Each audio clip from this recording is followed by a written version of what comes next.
സംഭവം ഒരു പരീക്ഷണം നടത്തിയതാ. ചെറുതായിട്ട് പാളിയില്ല, അത്രയും ശ്രദ്ധിക്കപ്പെട്ടില്ലേ? ഞാനങ്ങനെ വിചാരിക്കുന്നുള്ളൂ. അത്രേ ഉള്ളൂ. മൈലേജ് കിട്ടി, സിനിമയ്ക്കുള്ള മൈലേജ് കിട്ടി. അങ്ങനെ കുറച്ചൊക്കെ അഗനേരിയെ പറ്റി അറിഞ്ഞല്ലോ.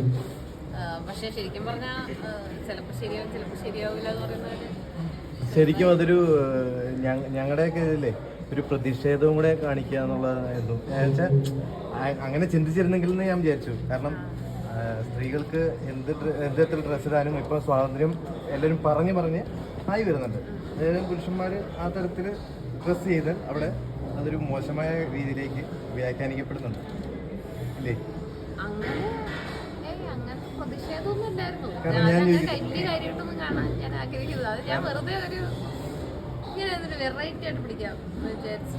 അറിഞ്ഞുകൊണ്ടാണ് ഡ്രസ്സിനത്. പക്ഷെ ഡ്രസ്സ് ഇടുന്നത് ഒരു ഓവറാണ്. ഇപ്പൊ ട്രെൻഡിങ് പറയണത് ഇപ്പോഴത്തെ ഡ്രസ്സ് അതിനകത്ത് ഒരു ഓവറാണ് കാണുന്നവർക്ക്.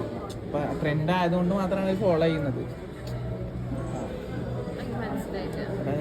അർജുന ശേഖരൻ ഇന്ത്യക്ക് പറഞ്ഞിട്ടുണ്ടായിരുന്നു നല്ലൊരു അതേപോലത്തെ ഒരു ട്രെൻഡ് ആയിട്ടുള്ള ഡ്രസ്സ് ഇട്ടിട്ടുണ്ടായിരുന്നു വന്നിട്ടുണ്ടായിരുന്നു. അപ്പോൾ പറഞ്ഞാൽ ഞാൻ ട്രെൻഡ് ആയതുകൊണ്ട് മാത്രമാണ് ഈ ഡ്രസ്സ് ഇട്ടത്. പക്ഷെ ഇത് കുറച്ച് ഓവറാണെന്ന് എനിക്ക് തന്നെ അറിയാം. കാണുന്നവർ എങ്ങനെ നോക്കും.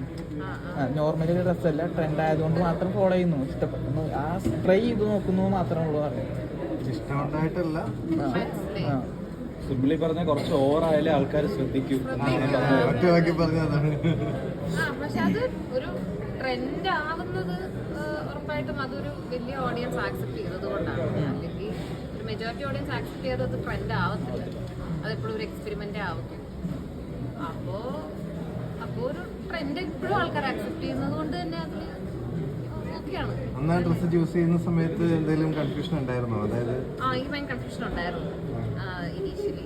പക്ഷെ പിന്നെ ഞാൻ വിചാരിച്ചു ഓക്കെ എന്തിനും വരട്ടെ എന്തും.